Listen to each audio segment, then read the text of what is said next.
जय हिंद दोस्तों, स्वागत है आपका इसके कंसेप्ट क्वेश्चन पे। आइए हम लोग क्या पढ़ रहे थे, राष्ट्रकूट वंश। क्या राष्ट्रकूट वंश पढ़ रहे थे। राष्ट्रकूट वंश में हम लोग पढ़े थे कि लगभग टोटल 15 राजाओं ने शासन किया था। कितना? 15 राजाओं ने शासन किया था। तो लगभग हम लोग अब सब के पढ़ चुके हैं। सिर्फ 2 राजा हम लोगों को बच गया है, इंद्र द्वितीय और कृष्ण थर्ड। ये दोनों राजाओं को हम लोग चर्चा कर लेते हैं। इसके बाद हम लोग को आज राष्ट्रकूट वंश समाप्त हो जाएगा। राष्ट्रकूट के वंश हम लोग चालुक्य के बाद तापी वंश के पढ़ेंगे। उसके बाद हम लोग को प्राचीन हिस्ट्री खत्म हो जाएगा। क्या प्राचीन हिस्ट्री जो है हम लोग को अब लगभग 2 से 3 वीडियो में प्राचीन हिस्ट्री हम लोग को खत्म हो जाएगा। उसके बाद हम लोग क्या शुरू करेंगे, मॉडर्न। उसके बाद हम लोग मॉडर्न शुरू करेंगे। मॉडर्न हिस्ट्री को भी हम लोग ठीक ढंग से पढ़ेंगे। तो आइए आज राष्ट्रकूट वंश पर चर्चा करते हैं। आज इंद्र द्वितीय को पढ़ते हैं। किसको? इंद्र द्वितीय को पढ़ते हैं। इंद्र द्वितीय का शासनकाल 915 से 935 ईस्वी देता है। कब तक? 915 से 935 ईस्वी देता है। कहीं कहीं ये 914 भी देता है। 914 से 34-35 इसको लेकर के नहीं चलना। 915 से 935 याद रखना है। कब से कब तक?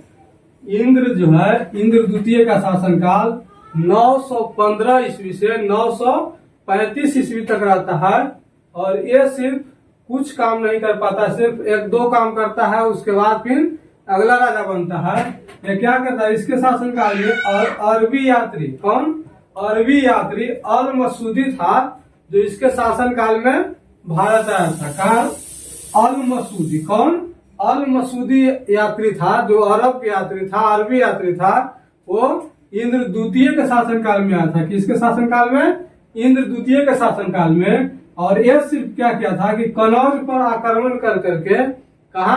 कनौज पर आक्रमण किया था। और वहाँ खूब वहाँ के जो है वहाँ पूरा लूटपाट मचाया था कनौज पर। कहा? कनौज पर आक्रमण करके कनौज पर पूरा लूटपाट मचाता है। वहाँ के धन संपत्तियों को लूट कर अपने राज्य में लाता है। इंद्र द्वितीय से सिर्फ इतना ही क्वेश्चन हम लोग को पढ़ना था। और आगे हम लोग पढ़ते हैं कृष्ण थर्ड। क्या? कृष्ण थर्ड। कृष्ण थर्ड के बाद हम लोगों को आज राष्ट्रकूट वंश समाप्त हो जाएगा। आइए इंद्र द्वितीय को रिवाइज कर लेते हैं। इंद्र द्वितीय का शासनकाल 915 से 935 ईस्वी तक देता है, जो हर जगह यही मान है। कहीं कहीं देगा आपको 32 ईस्वी, 914 से 932 ईस्वी। तो हम लोग को याद करना है 915 से 935 ईस्वी तक। इंद्र द्वितीय का शासनकाल 915 से 935 ईस्वी तक। और इंद्र द्वितीय के शासनकाल में अरबी यात्री अल मसूदी आया था। कौन? अरबी यात्री अल मसूदी जो था वो इंद्र द्वितीय के शासनकाल में आया था। और कनौज पर जो इंद्र द्वितीय था वो कनौज पर आक्रमण कर करके वहां के ढेर सारी धन संपत्तियों को लूटा था। पूछा क्वेश्चन यहाँ से कि अल मसूदी, क्या अल मसूदी जो है किसके शासनकाल में भारत आया था?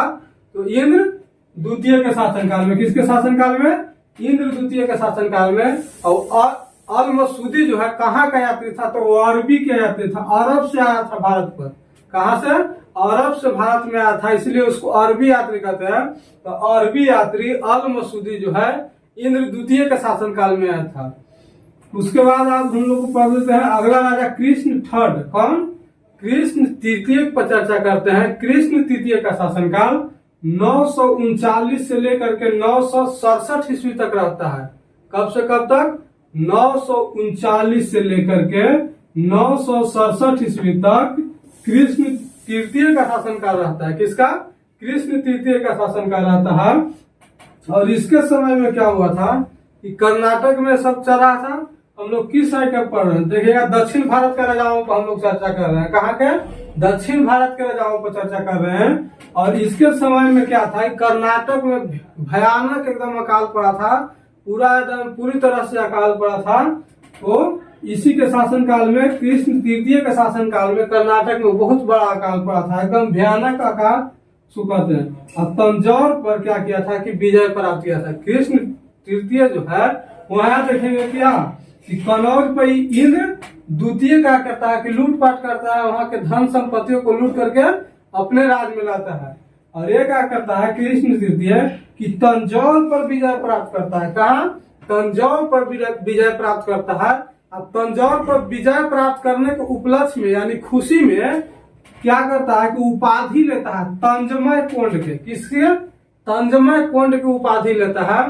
तो पूछे क्वेश्चन कि तंजमय कोंड की उपाधि किसने लिया था? तो कृष्ण थर्ड। कौन लिया था? कृष्ण तृतीय जो था वो तंजमय कोंड की उपाधि धारण किया था। किस चीज का उपाधि? तंजमय कोंड की उपाधि धारण किया था। चोल वंश का राजा तो था प्रांतक प्रथम। प्रांतक प्रथम हम लोग पिछला वीडियो में पढ़ चुके हैं। अगर पिछला वीडियो नहीं पढ़े हैं तो जाकर पिछला प्राचीन हिस्ट्री का प्लेलिस्ट बना हुआ है। क्या? प्राचीन हिस्ट्री का प्लेलिस्ट बना हुआ है, वहां पे जाकर के चेक कीजिए।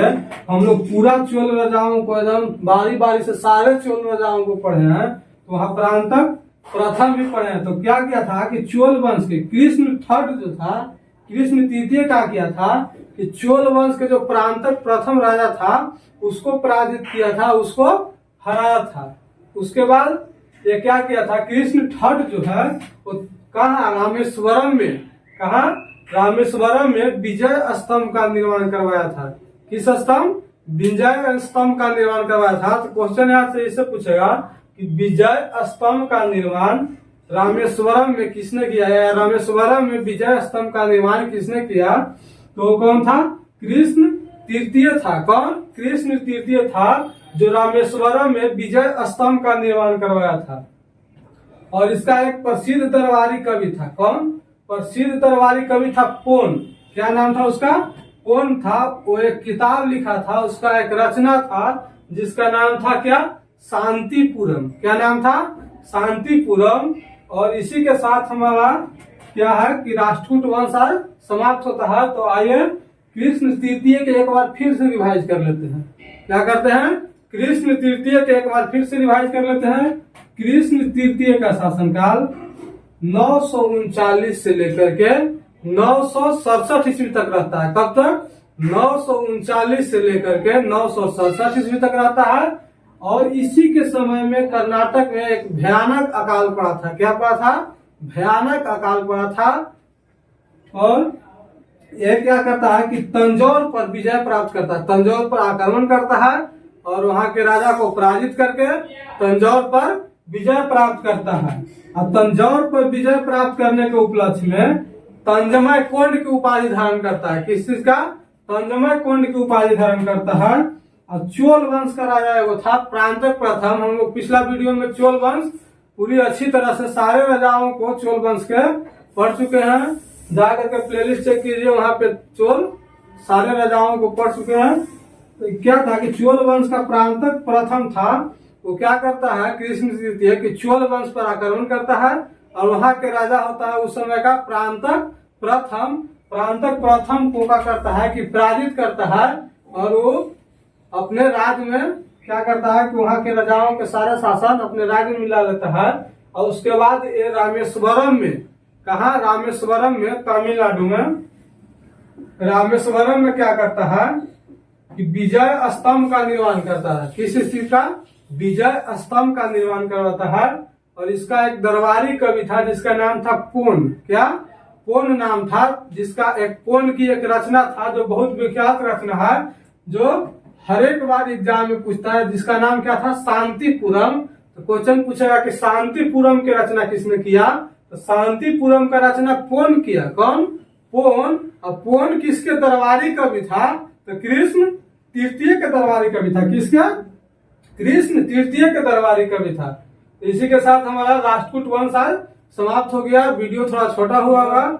आज हम लोग को राष्ट्रकूट वंश समाप्त हो गया। अगला वीडियो में हम लोग चालुक्य वंश पढ़ेंगे। किसको? चालुक्य वंश पर चर्चा करेंगे। और अगला वीडियो हम लोगों को लगभग अब 2 से 3 वीडियो में क्या होगा कि हम लोग को अब प्राचीन हिस्ट्री खत्म हो जाएगा। प्राचीन हिस्ट्री खत्म हो जाएगा तो उसके बाद हम लोग को अब मॉडर्न पे चलना है। कहाँ? मॉडर्न पे चलना है। जिस तरह से देखिएगा कि प्राचीन हिस्ट्री के सारे राजाओं को हम लोग, सारे टॉपिक को हम लोग ठीक ढंग से कवर किए, उसी प्रकार हम लोग मॉडर्न हिस्ट्री को भी बहुत ही अच्छे ढंग से पढ़ेंगे, बहुत ही एकदम रोमांचक से पढ़ेंगे। आइए अब हम लोग 2-3 वीडियो के बाद मॉडर्न शुरू करेंगे। उम्मीद करते हैं वीडियो पसंद आ रहा होगा। और वीडियो पसंद आए तो वीडियो को लाइक, शेयर और चैनल को सब्सक्राइब जरूर कर लें। अपना परिवार को बढ़ाने में सपोर्ट करें, जितना हो सके ज्यादा से ज्यादा वीडियो को शेयर करें। धन्यवाद।